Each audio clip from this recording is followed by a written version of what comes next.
To all of you who are with us, thank you for joining us. This is a really special breakaway, as this is quite a remarkable project. As you would have seen with the little preview that we just had a moment ago, Kate extended the invitation to join us for this breakaway. I'm very blessed to be here as the moderator of this session, and as I said, full disclosure, an advisory board member of the Royal Commission for AlUla, an incredible project at the heart of Saudi Arabia's Vision 2030, the kingdom's initiative to really connect the country and the kingdom with the rest of the world. As I've mentioned as well, the land mass of AlUla is approximately 22,000 square kilometers. It is home to almost 70,000 Bedouin. It has become the second home to all of the people at Royal Commission of AlUla, who now look at AlUla proudly as their home, though they're currently dispersed around the world because of COVID-19. And it is an initiative that, in my life, I've never experienced such awe. The challenge of AlUla is that it has such amazing beauty and majesty that it brings incredible responsibility in how it is touched and how it is developed. It lies alongside projects such as NEOM and the Red Sea, which are the other two mega projects of Saudi's Vision 2030. And as you would have seen with Kate's reveal of the video of Mariah, the mirrored building, which, as she says, Guinness international accreditation, which is brilliant. And as an architect's daughter, I can say it is one of my favorite and most respected buildings in the world, because its majesty is reflecting the environment, not the building itself. I just think that's magnificent. We have approximately 45 minutes, so until about past 1 GM, 12:15 GMT time, and we're going to be looking more deeply at what exactly is AlUla and why was it deemed to be so important and so unique that we wanted to share it with the world of hospitality tomorrow too, one more time. We're going to go through this session, and we want it to be conversational. We want it to be very much conversational, so everyone's going to be receiving time pressure. I've asked all of our speakers to make sure that when they share, it's for no more than 2 minutes, and I have my 120-second clock going. And also, there'll be no formal presentations. There'll be some reveals, some sharings, but no one will officially be presenting, so it's very much, again, being able to probe in, which means I'm very keen on having any questions that might come through the chat. So please do send them through, and we'll make sure that we get those involved. So, challenge to each of our lovely speakers who are here. I'm not going to introduce you. I'm going to ask that you introduce yourself, but you have 2 questions. Firstly, can you introduce yourself in terms of your name and your role within the RCU or the connection to it? And secondly, what impact are you making on this initiative? Because so important in these sessions is not just understanding what you do, but it's getting people to understand who you are. So we want them to leave with a sense of who is Nora, who is Callum, who is Jean-François, who is Annette, well, we know who Kate is, she's magic, who is Neville, who is Abdulrahman. We want that to be understood. So Kate, to you, please can you tell us who you are and what impact do you make?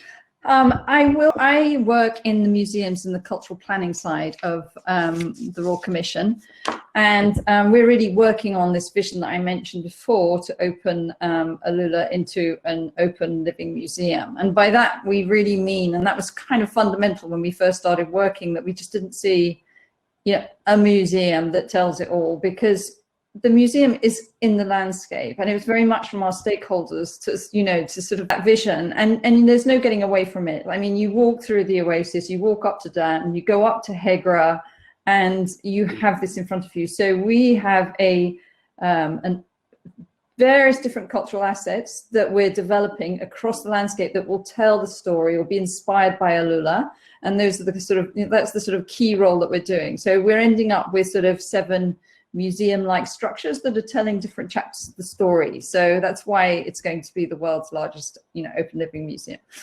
But we also are doing an arts and culture. Obviously, we need to have this new layer. And working with the team, Annette and others, and Nora, I'm really developing that. And that's hugely important for us. And part of that is developing a vibrant arts scene.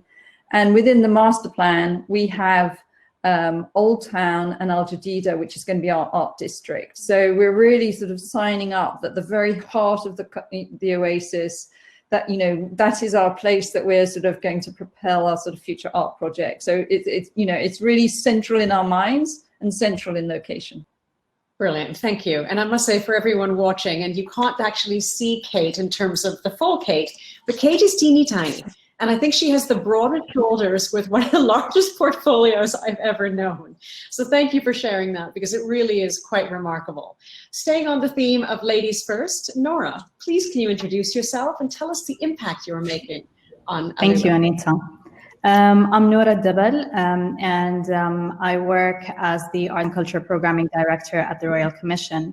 And what's really important to us is to establish AlUla as a cultural hub for creative production and artistic with a lot of exchange program. I'm the cultural planning director at RCU. I look after the development of cultural strategy, cultural infrastructure and policy that will help realize, with my wonderful colleagues, realize AlUla as a leading cultural destination and, importantly, a very special place to live and work with creativity and culture within the very fabric of society. A genuine privilege. The impact question is an interesting impact of the cultural plan. Our cultural ambition cherish the unique character of AlUla. So we see that the essence of AlUla is the inseparability, the deep integration of heritage, nature and arts, and to really create a unique destination that can only be in AlUla, to honor them and to work with artists, creatives, curators and strategists to develop something which is globally known, but when talked about is so clearly of and for AlUla. You mentioned something so important, Kate, and it goes back to very much the essence of sustainable and responsible tourism. It's not just creating a destination as a, for lack of better words, theme park. When you mentioned about living and working, that's really important, because it actually shows the genuine ethical integration that's taking place at AlUla. Thank you very much. I'm going to pop up to my top left corner, and Abdulrahman, from your perspective, please can you share with us who you are? Callum, over to you for the moment. So I run a consultancy called Bot Consulting, and we work on about 100 different projects a year, sort of always looking at, with a focus on culture and creativity, and trying to embed that in the environment, in great places, and in great, great developments. And I think what's the impact question is quite interesting for us, because we've had a small role in the progress at AlUla. But I think the impact that we've seen is that working with them is clear the extraordinary cultural ambition that's there, and that's unique across the world. They're really pioneering what's happening in terms of culture in the region. And I think, so what the impact for us has been not really on our work on AlUla, but what's the way they're doing things, how the way they're doing things in AlUla is reflected across the world.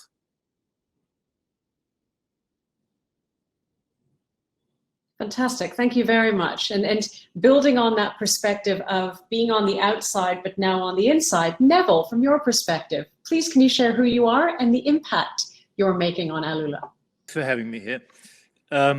I'm the artistic director of DesertX, which is a site-specific or site-responsive, perhaps, show that originated in Southern California. It's an art show where we invite artists to come there and make work that really responds to the place. And it was my privilege to be invited by the RCU to come and collaborate and do something similar at AlUla. And I think that the impact it had for me was really, our mission with DesertX has always been about cross-cultural dialogue. And simply this act of bringing together artists from all over the world, from Saudi, from the region, from America and Europe, and putting them in conversation, not only with this magnificent landscape, but also with themselves, that in itself made the whole effort worthwhile. I must say, Neville, I'm loving what you're saying from the point of view of being site responsive, because it means by implication, the location is the hero. The art is a celebration of the location. And that's a really interesting point in terms of where the balance is. And it links very much perfectly, and thank you for that, to Jean-François. Because from your perspective, interestingly, partnerships are critical to AlUla. And AlUla being the hero, the partnerships globally have been a real celebration of other countries valuing AlUla. Please, can you share who you are, where you come from, and the impact you hope to have on AlUla? Yes, hello.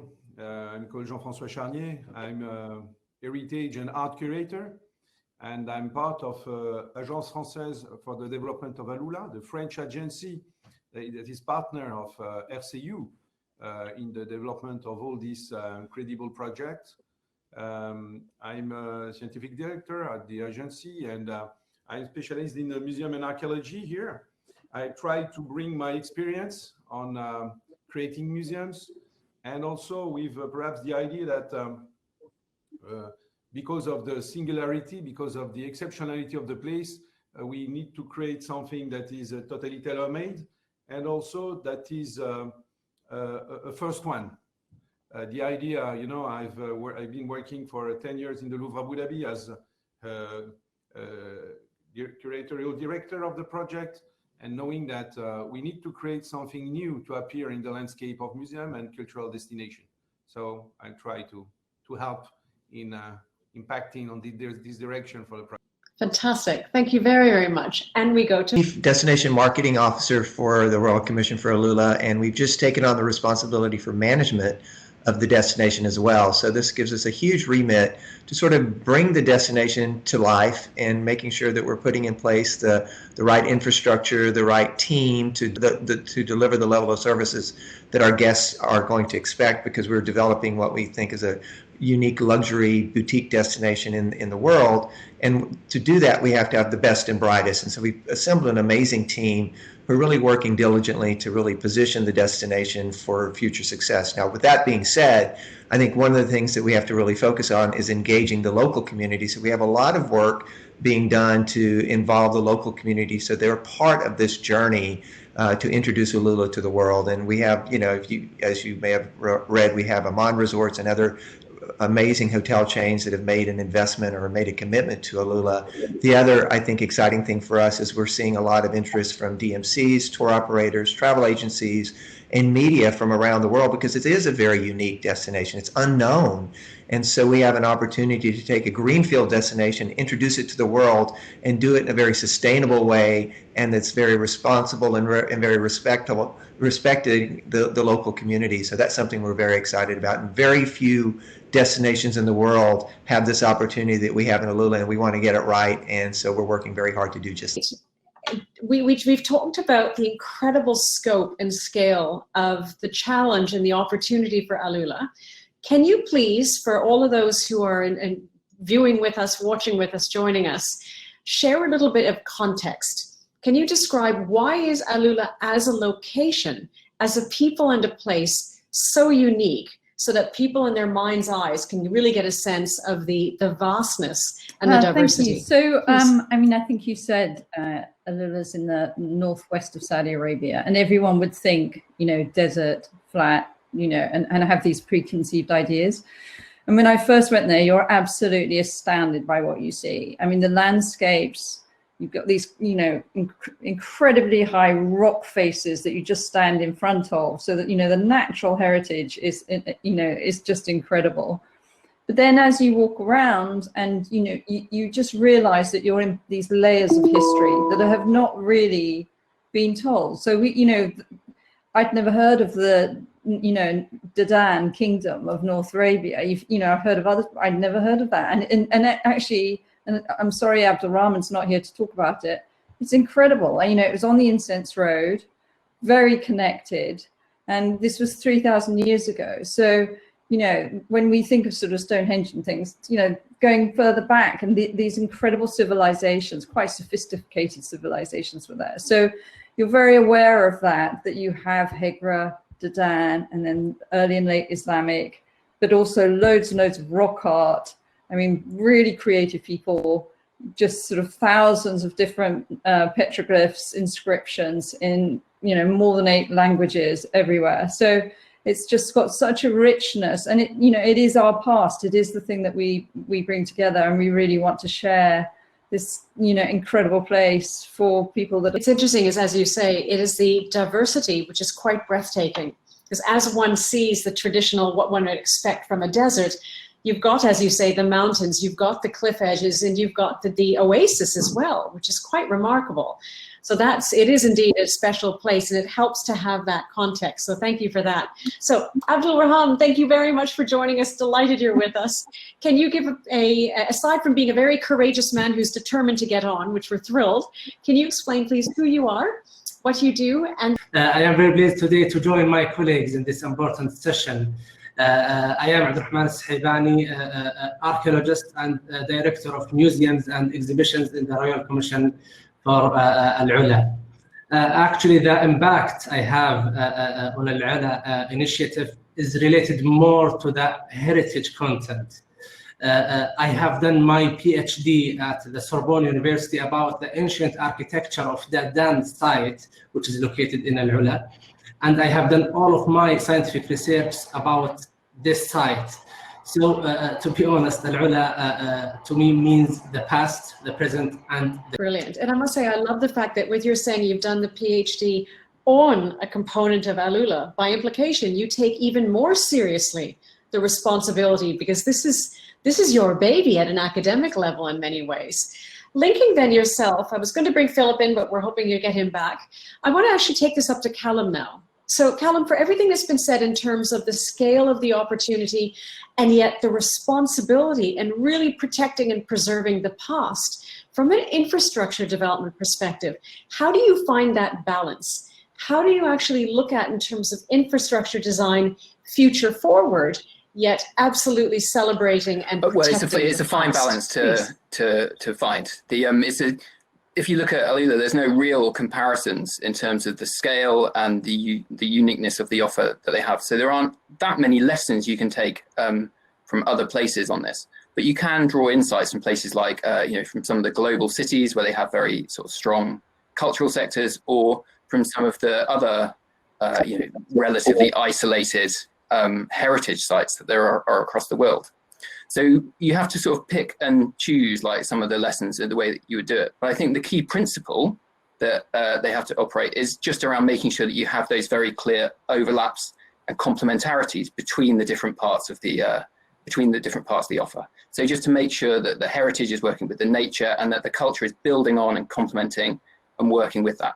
And ultimately, heritage is never a fixed thing. It's something that's always changing and being layered and being developed. And like having a really clear focus and attention to the cultural offer is the best way to make sure that it's preserved for the long term. That's brilliant. And it's interesting because by implication, you're designing an ecosystem, whereas we say the culture, conservation, and community are all working together to ultimately strengthen the fabric of what is AlUla as a total landscape, not just the destination side. And on that, Phillip has joined at the perfect time, because I'd have to understand, Phillip, if we look at the scale of the opportunity for AlUla, as we were saying, building one case and around the responsibility of protection, and yet you have this mandate for global destination development. How do you balance that responsibility of promoting and ultimately enhancing? Well, I think it's really important to understand that we launched what's called our Cultural Manifesto in Paris last October, November. And it was really our commitment to making sure that we develop the destination in a very responsible way. And that at the same time, we're taking advantage of the opportunities to create what we call a sustainable destination. And we're looking to create a destination that meets the ISO standards, so that that's an advantage that we can really capitalize on. But ultimately, it's about respecting the local community and recognizing that there are thousands and thousands of years of history that we have an obligation to preserve and protect. And so we're being very careful in the development.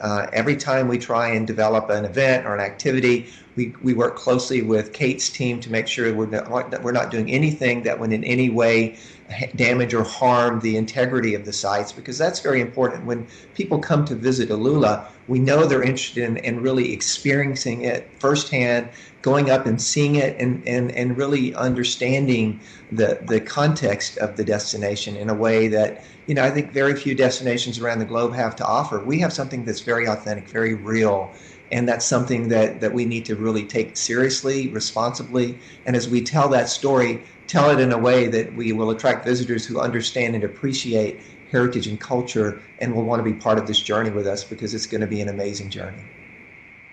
I'm going to shift it now to Nora and Annette, because I want to pick up on something that Phillip talked about around the importance of making sure that everything works for the local communities. To me, this is one of the completely unique aspects of AlUla, and that as magnificent as that green field is, it is someone's home.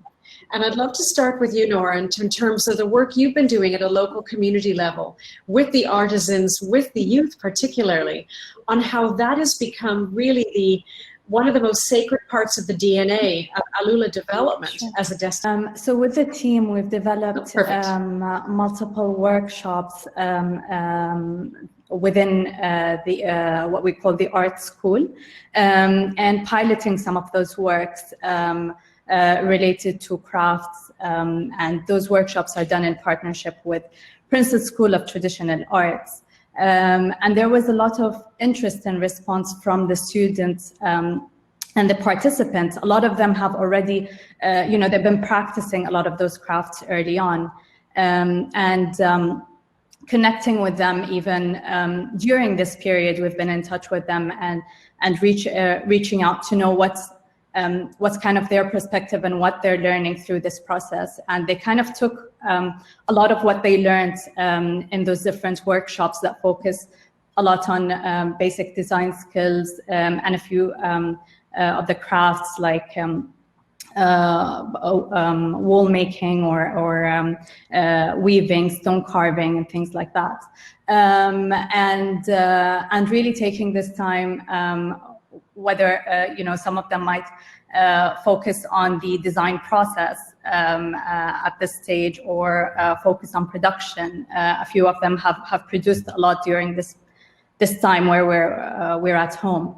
Another program I wanted to also talk about or kind of address is Neville, maybe you can elaborate on this as well, but the DesertX experience and having the artists work within, not only as part of the exhibition itself, but working with the community and having the community really part of this experience through the art production, as well as some of the artists kind of ran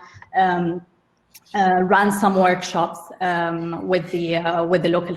It's a great point you make, and it links to this whole theme of the conversation and very much what Kate opened up with in terms of expressing AlUla as a living museum. It's not just the structure of the museum, it's the artists as well who are a part of that. Neville, I'm going to take it up to you before I take it then to Annette, and ask from the point of view of your experience of how DesertX actually made the local communities a part of the entire exhibition itself. Working there and sort of entering unknown territory in a lot of ways, but we had so much local involvement in terms of with Shirin Girgis, for instance, worked with a group of local movements in terms of participation, of bringing local communities into the show, both during the installation and during the opening. And I think what's interesting about this kind of show is that, the sort of barriers to entry, whether they're social or architectural or whatever, that we find with typically with an institution are very much lowered. So, everyone has a point of entry. Everyone has a sense of what the desert is and how the artwork can reflect that. And I think what's exciting about this kind of show for me is that the artwork and even the artists become this prism through which you can see all sort of different aspects of the culture there. Whether it's local, historical, archaeological, all of these things became refracted through the artworks that were created and through the participants. Interesting to your point in that the way in which it's made that connection. As you said earlier about it being site responsive, the artworks themselves were quite remarkable because they had to work with the landscape, which was quite dynamic. So I'm sure for the artists of DesertX, it was also quite a unique experience in their own lives to be able to have the blessing of doing it in AlUla alongside the local communities. Annette, I want to shift to yourself because I had the blessing of when I was lost in AlUla going and seeing some of the work that's being done. And your touring of the center, really the art center in the school, in the girls' school, really touched me from the point of view of how you are how AlUla, through arts and culture, is bringing back so many dimensions of arts and culture that could have naturally passed on when the elders passed on. Can you share a little bit of that and how you're actually adding scale to that? Because I believe you're also taking many of the products created by the artists and putting them into the supply chain so people can actually start purchasing. The girls' school that Nora and I have been working on, or girls' school, the artisan school, it's got many different names at the moment, is a real labour of love. It was one of the first schools girls' schools in Saudi. It's a really charming piece of architecture, and it's really close to the old town, so it really is part of the old town, part of the fabric of the resident population. And when we opened the girls' school, I had a number of women come up to me and say, "Can my classroom, this is where I studied," and we met the mural artist that decorated the school in the 60s and 70s. So there's really sort of a huge wealth of stories and connection, including, of course, the research and development of the heritage arts and the traditional arts in AlUla. So remembering those practices, remembering those patterns, but also including an edge of innovation for sure. So to build within AlUla, always deeply contextualized within the history and the historical and natural wonders of AlUla, deeply contextualized in that, but ensuring that we are building a creative ecosystem, a creative ecology and creative industries, so that we partner the training and development and research of the heritage arts and traditional arts with business acumen and business incubators and the facilities to really build livelihoods, small businesses. And as you say, we recognize very much that we need to build that value chain. So not only are we sort of creating opportunities to engage and to train and to build businesses, but recognizing that within the cultural infrastructure that we're building, so the museums and the partnerships that we're building, we have opportunities to then sell those products, to create markets. So ensuring that we're helping to build that value chain that enables a sustainable ecosystem of creativity. You're saying that from the point of view of that sustainability, it's bringing in the economic sustainability at a local, individual, community level, which is quite unique. I want to take this up to Jean-François, because Annette mentioned the importance of partnerships, as did Nora, as did everyone. And Jean-François, from your perspective, because AlUla has a number of countries working with it as partners, as critical partners and pioneers in this effort. And you represent an initiative and a partnership which is very special. I'd love to understand from your personal perspective, how do you see AlUla as one of the unique experiences you and France have had the blessing of working with because of it? Yes, absolutely. Perfect, carry on. I think, it's not just for France here. I think it's for every partner. We are certainly creating the first one in terms of cluster of museums, and also a first one in terms of new vision of integrating architecture and museum in the landscape, in the heritage and the territory like this. We are talking about that since the beginning of our discussion. We are there is often the term revealing, just I want to come back in our discussion we are having here. We have just to remember that called Egra, this icon has the magnitude of, of Machu Picchu, of Petra, or as Angkor in Cambodia.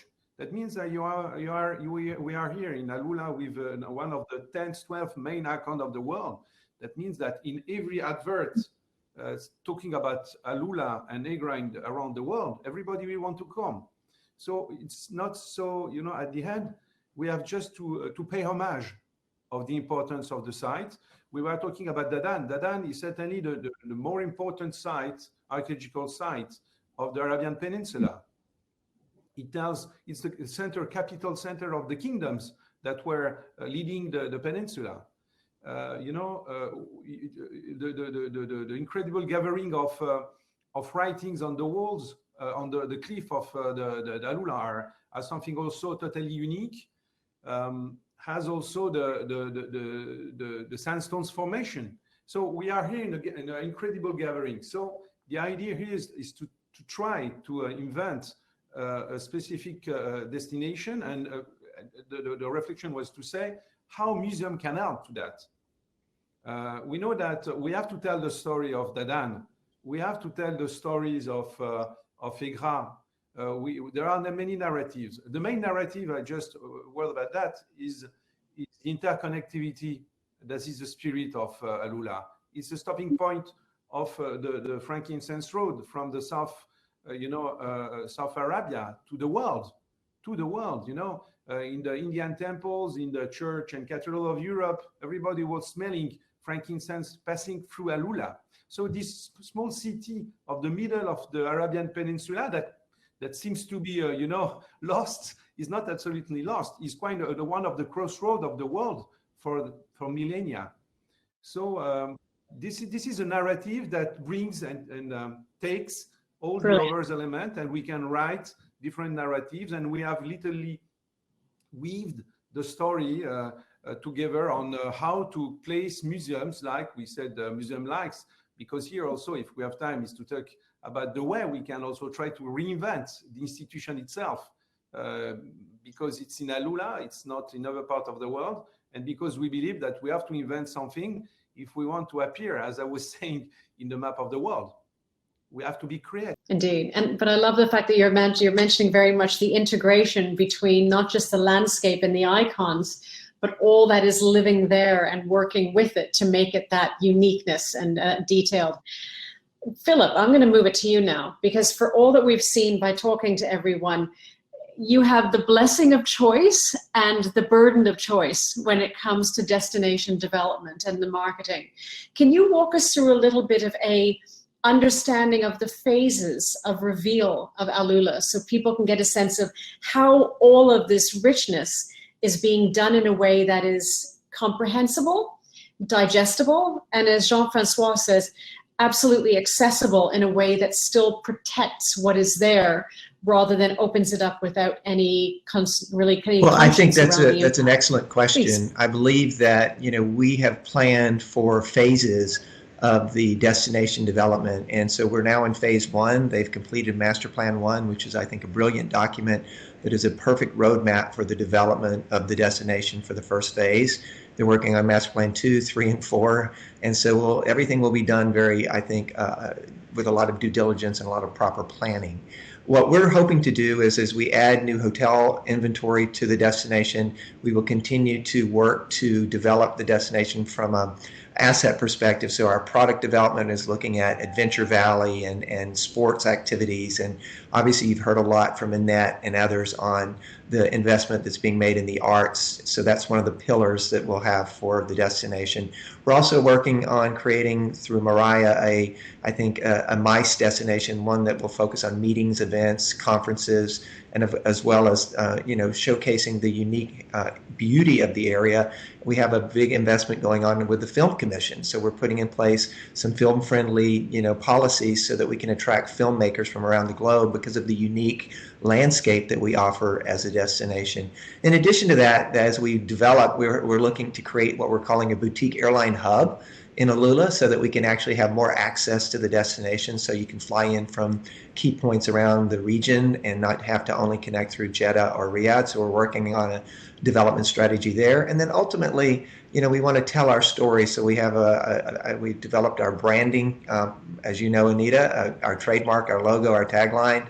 and we've introduced that. Now we're working on a global sort of campaign to introduce AlUla to the world and focus on our target markets. And I think we have some exciting development taking place there that we'll be showcasing later on this year. Of course, a lot of this is somewhat dependent on coronavirus and when we actually pull the trigger, so to speak, to introduce the various products and the various events and activities to the traveling public. And so we're trying to be responsible and plan accordingly. So we have a plan A, we have a plan B, and we have a plan C. So depending on what happens, we'll use one of those three options. But ultimately, at the end of the day, this is a journey, as I've said before. This takes us through 2035. Phase 1 is through 2023 and then beyond. And, you know, our first phase is focused on the luxury market because it's important to start at that point and then add inventory later that may be, you know, not 4 or 5 star, but 3 star, so we can accommodate visitors from all backgrounds, all walks of life. But it's just an amazing opportunity with such potential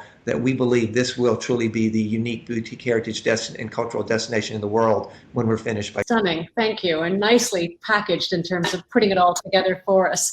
I'm going to shift now to Abdulrahman, because as Phillip is saying, we're looking at it from the point of view of a luxury destination to make the right first impression. We've got incredible things happening, whether it's Winter at Tantura, the Living Museum concept.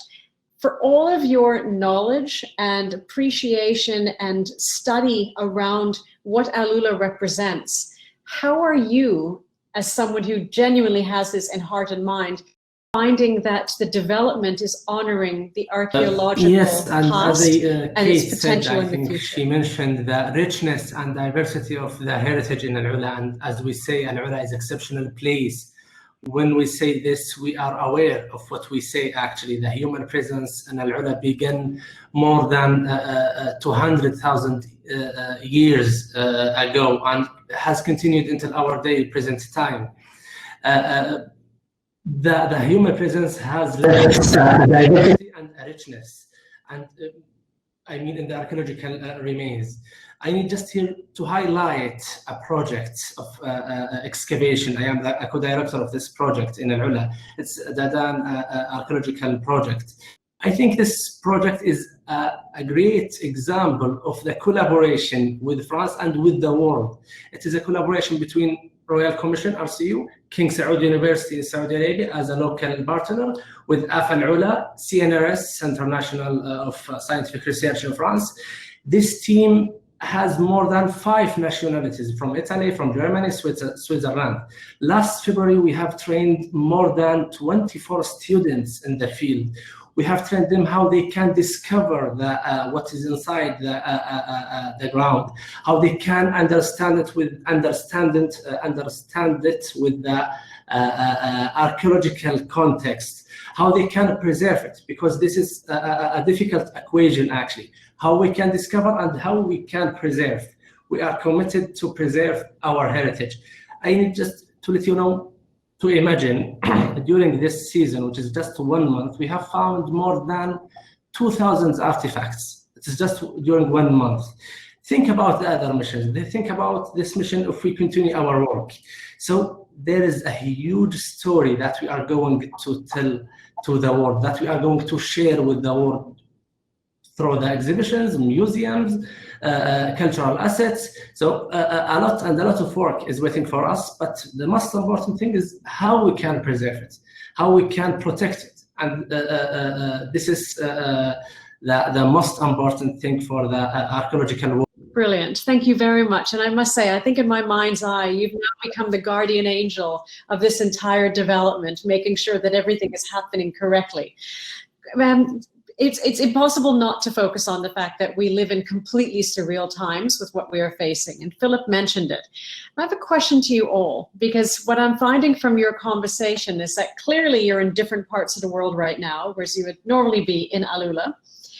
But when a challenge hits, and Amr spoke about this in Hospitality Tomorrow 1, the stronger an initiative has in terms of vision, in terms of conviction, in terms of responsibility of people and place, and ultimately excitement about the future, the more capable we are of delivering it wherever we are in the world. I'm going to ask you all one by one to please identify, where are you right now in the world? And why are you a better leader because of working on AlUla during this time? I got back to London just as with Annette, actually, just as the choices were going down quite a lot from AlUla. I mean, we're actually in a very fortunate, I know so many people in our industry are not where we are. I mean, we are very supported by our leadership. We hold on to the vision. We're under, you know, Vision 2030, and we know the path that we're following. And we do this job because we are passionate about it, and we can really see what the future can be. So, and all my team are completely committed 7 days a week. So, you know, we don't let it drop because it's something that's very important to us. I mean, I did read something recently about that when we get back together after COVID, that really culture should be the heart of that response. Culture brings inspiration, comfort, and hope into people's lives. And I actually, it really resonated with me, and I thought that's really true. You know, culture is going to be a part of this when we go back together.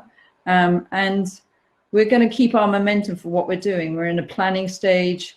We work very efficiently, actually, internationally, and, you know, having everyone on, you know, incredible screens that we're joining. We really haven't let up at any moment. But we're looking forward to getting back to the day when we get back to AlUla and, you know, get these projects on the. Indeed, it is a great emotional insulation to have such a fantastic project to hold on to in these incredibly uncertain times. Nora, why are you a better leader because of this initiative during this time? It is quite a challenging time, but we are committed to the vision, and we're working towards it. We're currently developing our plans, and we have actually some of the programs some of the programs were taking place before COVID. So we're still in touch with those students and activities that are taking place in the school during this period. We've connecting with them, making sure that anything we can provide online is happening, and hopefully when we get back, we can have a lot more to offer. But also, I think this time has connected us globally within the context of arts and culture. So we've got a lot of time to surprisingly meet people and getting to into discussions about arts and culture, which most probably, you know, everyone is usually running around and you won't find the time. Oh, I'm in Dammam in Saudi Arabia. Indeed, interesting blessing. And Nora, where in the world are you? With my family. Callum, so I'm here. Are you? And in my attic, why is this making you a better leader but the, right now? I think that resonates with where with why AlUla is really makes me a better leader, which is that lots of our mission as a company is about opening out. So it's about opening up cultural institutions to new audiences or to new performers, and it's about helping international cultural organizations or cultural places become more open to new communities, to international visitors, and those sort of things. So I think what AlUla really does is it reminds you of the importance of opening out in the longer term and making sure that we're, I'm not going to be locked in my attic for much longer, but hopefully I'll be out there and back on site again. Brilliant, thank you. Neville, from your perspective. I mean, I think what Kate says resonates for me. You know, all culture is about communication, whether it's remotely or direct. You know, I think also what Nora said was interesting, that this has been an opportunity for reflection. You know, it's interrupted our daily lives in a way that's allowed us to step back maybe from the sort of day-to-day mechanics and take a more philosophical point of view.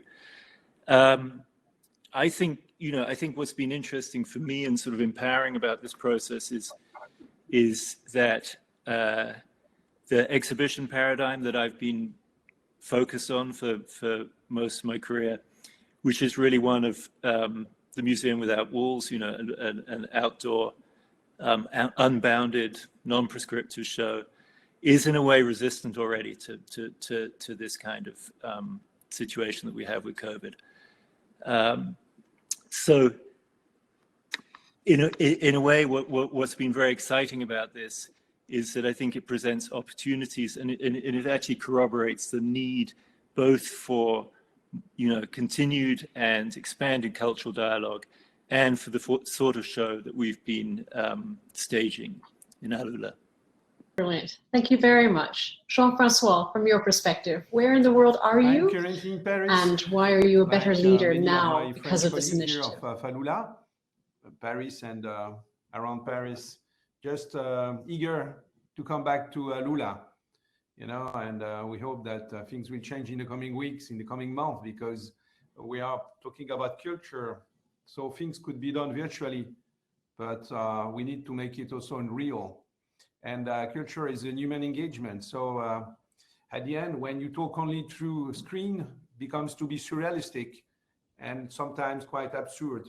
So we need to come back to re-talk really together, to share directly our spirits and our thoughts, and also to come back on site to find, for example, the place for the museums, to really come back with the archaeologists to work on the sites, because the time of the studies is good, because it's, it's recul, it's reflection, you can think about that. You can start to be a philosopher, but you are not just here to be philosopher. We have to be a matter of fact and to be concrete.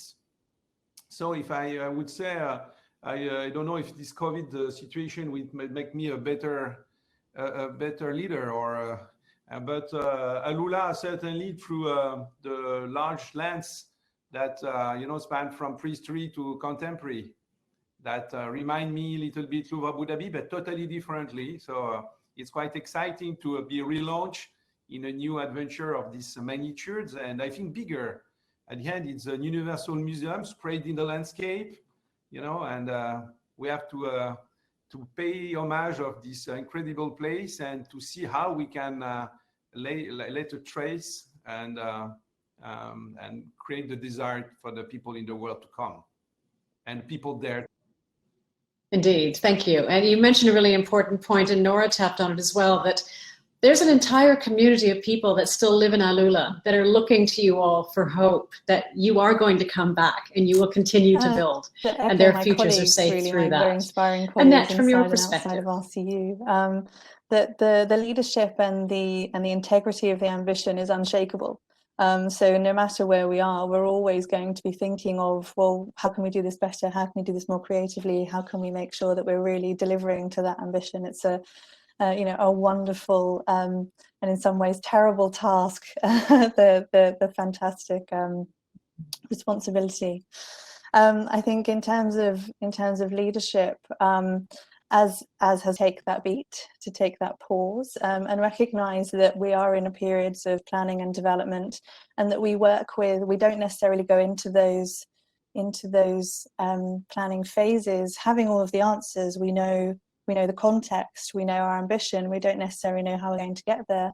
We work with artists, we work with creatives, we work with thinkers and strategists in order to get us there. So with those ingredients, I think, and the unshakable ambition, we are going to find a way to get there. And I think that's what sort of keeps us going day to day. House in Louisiana, thank you very back much. and forth Phillip, between from our your place here and perspective. our place in Texas. And I will tell you, this has actually been one of the more productive periods since I've been with the RCU, because we've been able to really focus on some of our really key deliverables, in the sense that we just finished our destination management and marketing plan. We completed the infrastructure plan for Winter Tour 3 and the activation plan for Winter Tour 3. We've just completed the film studio complex strategy, and we're working on a couple of other big projects. So my team is really global. We have about half of them in Saudi Arabia, the other half all over the world. But we meet every morning and we update on the different projects and prioritize. And it's been, I think, a very good exercise, in the sense that everyone feels committed and very much bought into the concept of what we're doing with AlUla. And so there's a tremendous amount of passion and enthusiasm. And so I have an amazing team and I'm very proud of the work that they've done in this last couple of months. But as others have said, I think people are starting to get anxious as to when they can get back to AlUla, because there's still a lot of work to be done on the ground. And so we're doing everything we can remotely, and we'll continue to do so. But ultimately, we need to be there so that we can implement a lot of the plans that we've been working on in the lab. It's time that everyone's apart, and having to now work electronically and through the virtual world and digital, it does show everyone's commitment to one another and how powerful that is, which is quite special, because with the geography being so stretched in the time zones, still people are making it a very productive time. And Abdulrahman, from your perspective, where in the world are you, and currently why I is am in this Riyadh, making you a Saudi better Arabia. leader? And because as these all of my times? colleagues It's a said, beautiful project. we are all committed to the vision of RCU and to develop AlUla as it deserves. Actually, the situation of COVID-19, it is a good time, as Phillip said. We are working hardly now on the content of cultural assets and the museums and the exhibitions. For me, it is a good time to review our content. I'm working with Kate, Annette, Jean-François, and the other colleagues from RCU and AFALULA on the content of cultural assets. And I'm working with my colleagues also with the Hermitage, friends in the Hermitage, where the exhibition AlUla Wonderful of Arabia will be held in the in the Hermitage Museum in St. Petersburg. I'm working also with my colleagues from CNRS in France to review our work, our results of the excavation, and we are preparing the next season of excavation. So it is a good time actually to work on the content and the strategy on the scientific. That's very interesting. But despite all of these circumstances, as you said, you're even more productive than before, which is quite remarkable. We've gone over time, but I want to do one quick round, and I'm going to give you all, as a teaser for the audience who have not yet seen AlUla for themselves, and I find more importantly, they haven't felt AlUla for themselves, in one word, in only one word, how would you describe AlUla? I was going to say golden. Interesting. Volume as well. I think pause. Perfect. I was going to say rich variety. Callum? Spellbinding. Brilliant. Okay. We'll give you a hyphen on that one. Brilliant. Thank you. Jean-François. Surreal. Surrealistic. Monumental. Interesting. Annette. Majestic. Brilliant. Brilliant. Phillip. Abdulrahman. It isn't fair, actually. They finished all of the words. Brilliant. And Abdulrahman. But I would say exceptional. I would say what? Monumental. I'm going to say another one anyway. So I'm going to slip another one in a minute. I would say exceptional, please. Sorry, you were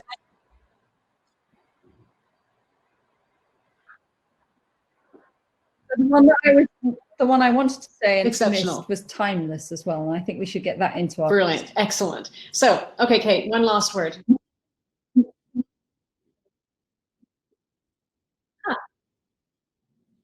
Brilliant. Excellent. To all of you, my word is